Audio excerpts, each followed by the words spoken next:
Now, over 24 hours ago, the brutal rape and murder of a veterinarian in the southern Indian city of Hyderabad sent shockwaves across the country. The perpetrators had burnt the 27-year-old in the open, and now another charred body of a woman has been found in the same area. The police is yet to identify the second victim. The body has been found in the city's Shamshabad area. It has been moved to a government hospital for autopsy. A case has been registered and a probe has also been initiated, but it is yet to be known if she was sexually assaulted or not, and if the two cases are linked.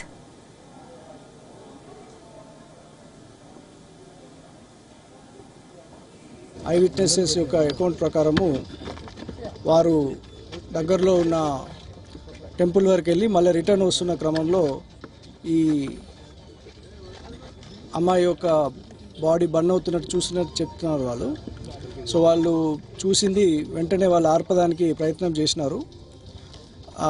అయినా కూడా అప్పటికే చాలా మటుకు అది burn అయిపోయింది కాబట్టి వాళ్ళు save చేయలేకపోయారు.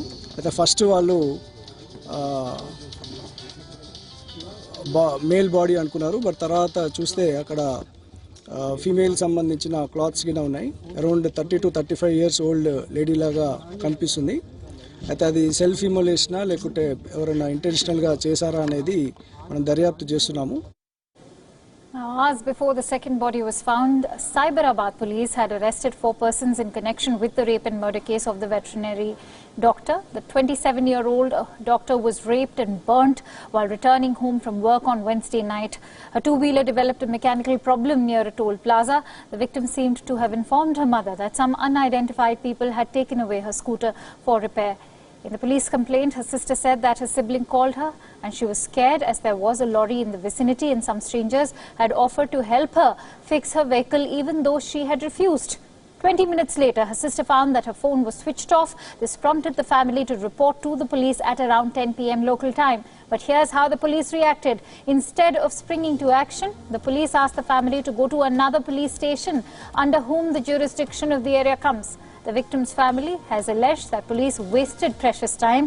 It is between this time that she disappeared from the toll plaza, leaving to her eventually be brutally raped and burnt to crisp by the perpetrators.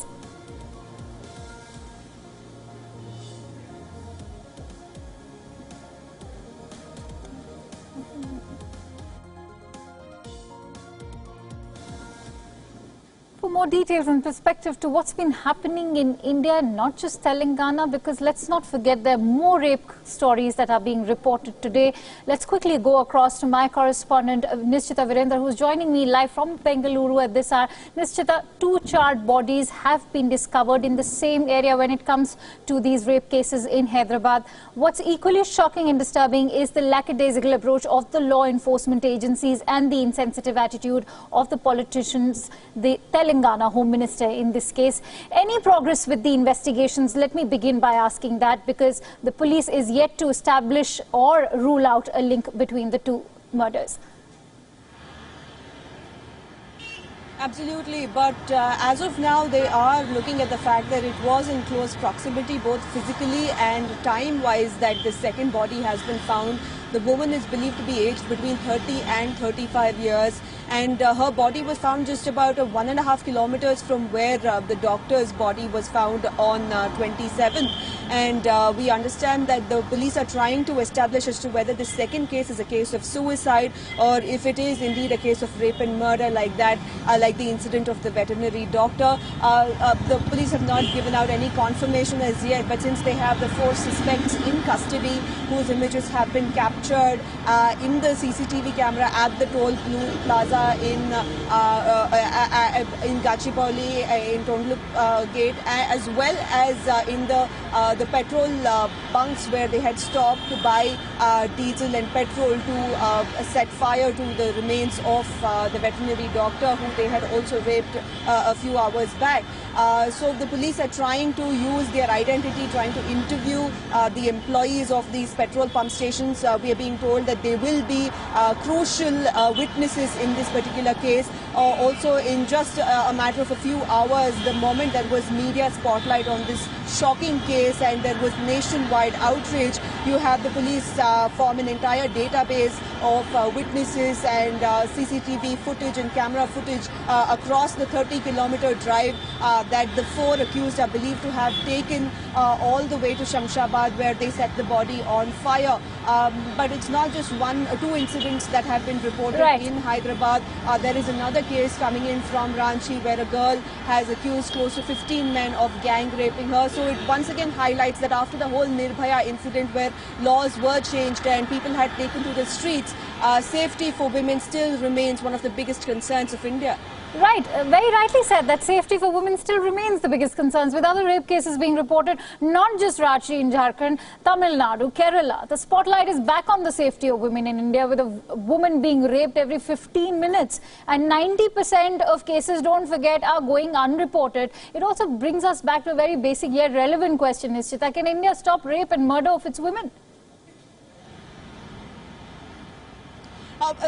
There are different perspectives. That on one hand you have the women's rights activists and the human rights activists saying that there should be a more holistic approach to how we stop violence against women. It is not just about bringing stricter laws like it happened post the Nirbhaya incident, but there is also a requirement to change the mindset right from school level, make people more educated about how they should behave with the opposite gender, make men and women more comfortable interacting with each other, and these studies will go a long way in sensitizing men or women against those who are being targeted at any given point in time. But of course the start has to be with accepting the victim's record. We have seen victim shaming and victim blaming has been one of the biggest concerns, not just in India but across the world.